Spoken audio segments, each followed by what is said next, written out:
అయితే తెల్లవారుజామున 5:40 అయిందండి టైము. చూడండి ఎంత బాగుందో.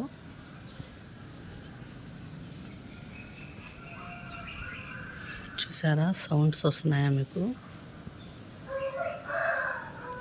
ఇవాళ అయితే డైలీ వ్లాగ్ ఉంటుందండి. చూడండి మొత్తం వ్లాగు. నేనైతే లంచ్ బాక్స్లోకి కోడిగుడ్డు ములక్కాయ కర్రీ చేశానండి. నేనైతే పొద్దున్నే లైవ్ చేశాను, కానీ నెట్వర్క్ ప్రాబ్లం అండి, లైవ్ ఆగిపోయింది.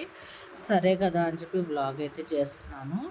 ఇప్పుడైతే ఈ కర్రీ ఒక 10 మినిట్స్ ఉడకాలి. ఇదైతే ప్లేట్ వేసేసి పెట్టేస్తాను. ఇప్పుడైతే రైస్ కుక్కర్లో రైస్ కూడా పెట్టేశానండి, అది కూడా ఉడుకుతుంది. దాని తర్వాత ప్రాసెస్ వచ్చేసి ఇదిగోండి బాదం నానబెట్టాలండి. ఒక గంట నానితే పైన స్కిన్ బాగా వచ్చేసిద్దండి బాదంది. ఇదైతే ఒక గంట నానబెట్టాను నీళ్ళల్లో. ఇప్పుడైతే టిఫిన్ సెక్షన్గా చపాతీ అండి. చపాతీ చేయడానికి చిన్న టిప్స్ చెప్తాను, ఫాలో అవ్వండి. ముందుగా మనం కొద్దిగా వాటర్ వేసుకొని అందులోకి కొద్దిగా సాల్ట్, కొద్దిగా పంచదార వేసుకోవాలి. పంచదార ఎందుకు వేసుకోవాలంటే మనకి చపాతీ గోల్డెన్ కలర్ రావాలంటే పంచదార వేయాలి. ఎక్కువ కాదండి, వేయమంటే ఎక్కువ వేయకండి, కొద్దిగా వేసుకుంటే సరిపోయింది. ఒక పావు స్పూన్ చాలు, మనకి చపాతీలు గోల్డెన్ కలర్లో వస్తాయి. అదొకటి. దాని తర్వాత మైదా చూసారా, ఇదొకటి. మనం గోధుమ పిండిలో 2 స్పూన్స్ మైదా వేసి పిండి కలుపుకున్నామంటే చపాతీలు సాఫ్ట్గా వస్తాయి. ఇలా చిన్న చిన్న టిప్స్ ఫాలో అవుతూ చేసుకోండి. టేస్ట్ అయితే బెస్ట్, సూపర్గా ఉండిద్ది. నేనైతే గోధుమ పిండి వచ్చేసి ఆశీర్వాదే తీసుకుంటాను, అదే మనకి చపాతీలు టేస్టీగా వస్తాయి. ఇప్పుడైతే మనం కొద్దిగా వాటర్ వేసుకుంటూ పిండి కలుపుకోవాలి. ఎలా అంటే మనకి కొద్దిగా ఆయిల్ కూడా వేసుకోవాలండి. ఆయిల్ వేసుకుంటే మనకి క్రిస్పీగా వస్తాయి చపాతీలు. ఒకసారి పిండి మొత్తం కలపండి చేత్తో.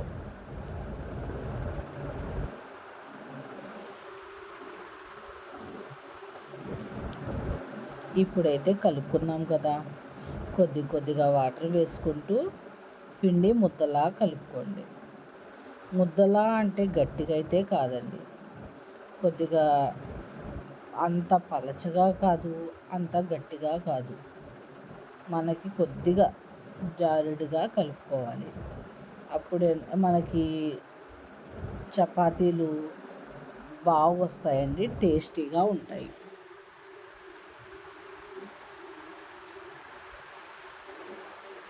గట్టి ముద్దలా ఉన్నా సరే చపాతీలు, పిండి మనం గట్టిగా ఉందంటే చపాతీలు గట్టిగా ఉంటాయండి. పిండి మనకి కొద్దిగా మెత్తగా ఉండాలి, అప్పుడు మనకి మెత్తగా ఉంటాయి, క్రిస్పీగా ఉంటాయి, టేస్ట్ అయితే బాగుండిద్ది. మనకి పొంగుతాయి కూడా చపాతీలు. పిండి ఎప్పుడైనా సరే కలిపి ఒక 1/2 అవర్ పెట్టేయాలి, అప్పుడే మనకి చపాతీలు పర్ఫెక్ట్గా వస్తాయి. ఇలా చిన్న చిన్న టిప్స్తో చేసుకోండి చపాతీలు. కొంతమంది అంటారు చపాతీలు కర్రల్లా ఉన్నాయి అని, అంటే గట్టిగా ఉన్నాయి అని. గట్టిగా ఉండవండి. ఇలా ఒక్కసారి కలిపి చూసి చేసుకోండి, టేస్ట్ అయితే చాలా బాగుంటుంది. ఇప్పుడైతే పిండి బాగా కలుపుకొని ఒక 1/2 అవర్ పెట్టేస్తాను. పిండి కలపడంలోనే ఉండిద్దండి దాని టేస్ట్ అంతా. పిండి మనం ఎంత బాగా కలిపామో చపాతీలు అనేది అంత టేస్టీగా అయితే ఉంటాయి. మరి ఇప్పుడైతే నేను బాగా కలిపి పిండి ఒక 1/2 అవర్ ప్లేట్ వేసి పెట్టేస్తాను. దాని తర్వాత మనం కర్రీ ఎలా ఉందో ఒక్కసారి చూద్దాం. నేను చిన్న చిన్న టిప్స్తో చపాతీ చేసుకోండి, టేస్ట్ అయితే చాలా బాగుంటుంది. ఇదిగోండి ఇప్పుడైతే కర్రీ అయితే అయిపోయిందండి. నేనైతే స్టవ్ కట్టేస్తున్నాను. ఎంతో టేస్టీగా అయితే ఉండిద్దండి. ములక్కాయ కోడిగుడ్లు కర్రీ ఇలా ఒక్కసారి ట్రై చేయండి. టేస్ట్ అయితే ఆసం. ఇప్పుడైతే నేను లంచ్ బాక్స్ అయితే కట్టేశానండి. ఒక ఫ్రూట్ అయితే కంపల్సరీగా ఉండాల్సిందే లంచ్ బాక్స్లో. చూడండి. దాని తర్వాత ఇప్పుడు రాగి జావా చేయడానికి ఒక గిన్నె తీసుకున్నాను. ఇప్పుడైతే రాగి జావా చేయడానికి నేనైతే కొద్దిగా పాలు వేసుకుంటున్నాను. కొద్దిగా నీళ్ళు వేసుకోండి. ఒక్కసారి కలిపి అందులో ఒక స్పూన్ రాగి పిండి వేసి కలుపుకోవాలి. ఎందుకంటే మనకి డైరెక్ట్గా స్టవ్ మీద పెట్టేస్తే రాగి పిండి ఉండలు చుట్టేస్తుందండి. అందుకే ఒక్కసారి స్పూన్తో బాగా కలిపి అప్పుడు స్టవ్ మీద పెట్టుకోవాలి. కొద్దిగా బెల్లం వేసాను, హెల్త్కి మంచిది కదా బెల్లం. ఇప్పుడైతే ఇది స్టవ్ మీద పెట్టేస్తానండి. ఒక్కసారి ఒక మరుగు వస్తే సరిపోయిద్ది మనకి. రాగి జావ అయితే చాలా హెల్త్కి మంచిదండి. ఇప్పుడైతే నేను స్టవ్ మీద పెట్టేశాను కదా. ఇప్పుడైతే బాదం పైన స్కిన్ తీస్తున్నానండి. చూడండి ఎలా వచ్చేస్తుందో. ఒక హాఫ్ అన్ అవర్ నానితే చాలండి, మనకి పైన స్కిన్ అంతా వచ్చేసింది.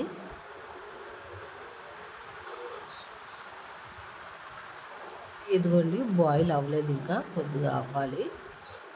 అప్పుడు దాకా నేను చపాతీ అయితే ప్రిపేర్ చేస్తున్నాను. కొద్దిగా పిండి కలిపాను కదా. లోపల నెయ్యి రాస్తే చపాతీలు బాగా పొంగుతాయండి.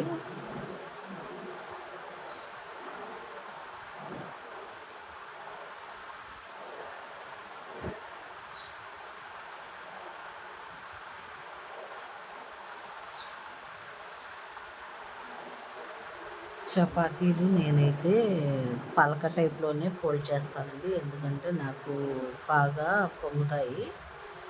అందుకని నేనైతే పలక టైప్లోనే ఫోల్డింగ్ చేసి ఇప్పుడైతే చపాతీలా చేసుకుంటాను.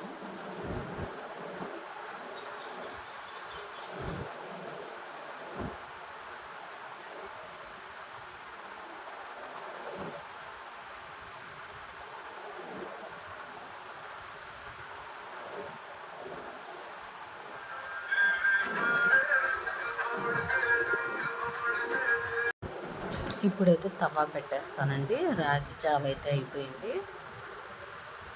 తవ్వ కొద్దిగా హీట్ అయిన తర్వాత రొట్టె కాల్చుకుందాం. ఇటు అటు ఎప్పుడైనా సరే ఇటు అటు రెండు వైపులా కాలాలండి. కాలిన తర్వాతే మనం నెయ్యి వేసుకోవాలి.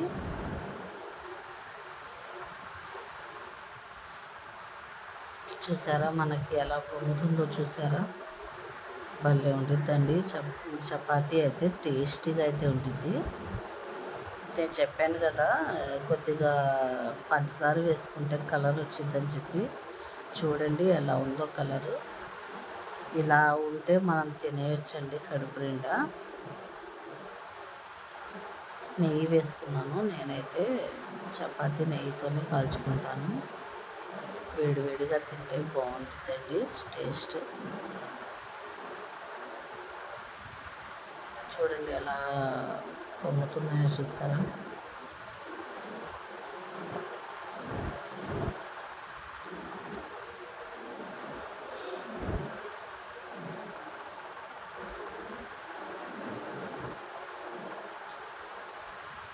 ఇప్పుడైతే మనం బ్రేక్ఫాస్ట్గా రాగి జావా చపాతీ అండి. రోజంతా హెల్తీగా ఉంటామండి. ఇలా తింటే ఒక్క చపాతీ తిన్నా చాలండి, కడుపు నిండిపోయింది. ఇప్పుడైతే మధ్యాహ్నం లంచ్కి నేనైతే వంకాయ టమాటా పచ్చడి చేస్తానండి. పొద్దున కోడిగుడ్డు ములక్కాయ కర్రీ చేశాను కదా, కలుపుకోవడానికి నేనైతే పచ్చిమిర్చి వెల్లుల్లి బాగా ఫ్రై చేసి ఒక గిన్నెలో తీసేస్తాను. ఒక్కసారి ఇలా ట్రై చేయండి. టమాటా వంకాయ పచ్చడి టేస్ట్ అయితే బాగుంటుంది. వంకాయని చిన్న పీసెస్గా కట్ చేసుకున్నాను. దీనిపై కొద్దిగా సాల్ట్ వేసుకోండి, ఎందుకంటే వంకాయలు కలర్ చేంజ్ అవ్వకుండా ఉంటాయి. ఇవి కాసేపు మగ్గాలి. కొద్దిగా చింతపండు వేసుకోండి. ఎప్పుడైనా సరే పచ్చడిలో కొద్దిగా చింతపండు వేస్తే పుల్లగా బాగుంటుంది. ఇది కొద్దిగా మగ్గిన తర్వాత ఇది మిక్సీ పట్టేద్దాం. అయిపోయిందండి. రేపు నేను స్టవ్ కట్టేస్తున్నాను. ఇదిగోండి జీలకర్ర వేసి మిక్సీ పట్టిన తర్వాత ఒక ఉల్లిగడ్డ సన్న పీసెస్గా కట్ చేసుకొని దూరగా కచ్చాపచ్చగా మళ్ళీ మిక్సీ పట్టాలి. ఇదిగోండి వేడి అన్నం, కోడిగుడ్డు ములక్కాయ, వంకాయ టమాటా చట్నీ. ఇప్పుడైతే టిఫిన్ సెక్షన్లో ఇడ్లీ పిండి అయితే రుబ్బుకుంటున్నాను. గ్రైండర్లో రుబ్బితే ఇడ్లీలు స్మూత్గా ఉంటాయండి. ఇప్పుడైతే నేను ఇప్పుడు గ్రైండర్లో మినప్పిండి రుబ్బుకుంటున్నాను కదండి. బియ్యం పిండి అండి ఇది. బియ్యం పిండి 2 సార్లు బాగా వాష్ చేసుకొని ఆరబెట్టుకొని మిల్లో పట్టించానండి. ఇప్పుడైతే నేను మన అమ్మమ్మల కాలం నాటి దిబ్బ రొట్టె మీకు గుర్తుందా? ఇలా చేసుకోండి, దిబ్బ రొట్టెలు చాలా బాగుంటాయి. మనం మామూలుగా పిండి తీసుకొచ్చేసి అది వేసేసి కలుపుకుంటే ఉండలు చుట్టేస్తుందండి. అందుకనే ఫస్ట్గా కొద్దిగా నీళ్ళు వేసి బాగా కలపాలండి. అప్పుడు తీసుకొచ్చి మినప్పిండి వేయాలి. బాగుండిద్ది, ఉండలు చుట్టకుండా పిండి అయితే టెక్చర్ బాగుండిద్ది. ఇప్పుడైతే కొద్దిగా నీళ్ళు కలుపుకుంటూ పిండి కలుపుకోండి.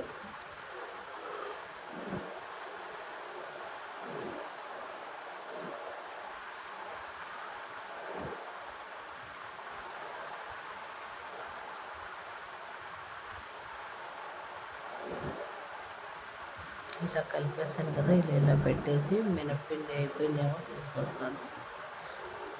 అందులో కొద్దిగా ఇడ్లీ రవ్వ కూడా కలుపుకోవాలండి. ఇడ్లీ, దోశ.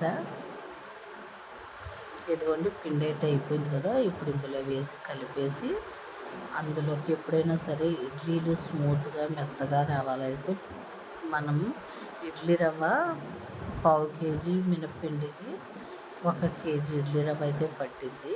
కొలత ప్రకారం వేసుకోండి, ఇడ్లీలు స్మూత్గా ఉంటాయి. ఇప్పుడు ఈ పిండి కలిపేసాను కదండి. ఇప్పుడు అందులో ఇడ్లీ రవ్వ కూడా కలిపేస్తాను. ఇదైతే టిఫిన్ సెక్షన్గా. సాయంత్రం రైస్ తినేవాళ్ళు రైస్ తింటారండి. మనకి టిఫిన్ చేసేవాళ్ళు టిఫిన్ చేస్తారు. ఇప్పుడైతే నేను సాయంత్రం రైస్లోకి 2 లెగ్ పీసులు ఉంటే ఫ్రై చేద్దామని చెప్పి మసాలా వేసి, అంటే కార్న్ఫ్లోర్ కొద్దిగా గరం మసాలా, ఉప్పు, కారం, పసుపు, కొద్దిగా అల్లం వెల్లుల్లి పేస్ట్ వేసి కలిపి ఉంచాను. ఇప్పుడైతే ఫ్రై చేసుకుంటాను. ఇడ్లీ కూడా వేశారండి, చూసారా?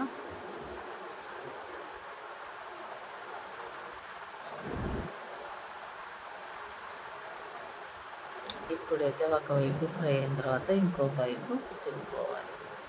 చూడండి, రైస్ కూడా పెట్టేశాను, ఉడుకుతుంది వేడి అన్నం. ఇప్పుడైతే దోశ వేస్తున్నారు. మీరే చూడండి ఎంత బాగా వస్తాయో దోశలు. అంటే నేనైతే పల్చగా వేస్తున్నానండి. దిబ్బ రొట్టెలా వేస్తే ఇంకా బాగుంటుంది. మనం ఎలా అయినా సరే చేసుకోవచ్చండి. దోశలాగా కూడా వేసుకోవచ్చు. నేనైతే ఇప్పుడు దోశలాగానే వేసాను.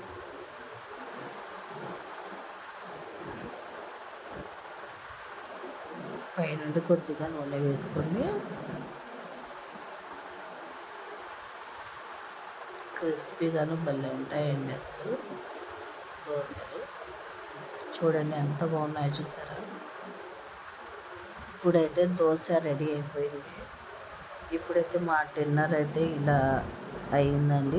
ఇదిగోండి టిఫిన్ సెక్షన్గా అయితే దోశ చేసాను కదా. దాని తర్వాత ఏదో ఒకటి తీసుకోవాలి కదండి, చేస్తానండి. తీసుకోండి. ఇవాళ నా డే మొత్తం ఇలా నడిచిందండి. ఇదంతా మీకు నచ్చితే ఒక లైక్, షేర్, సబ్స్క్రైబ్ చేసుకోండి.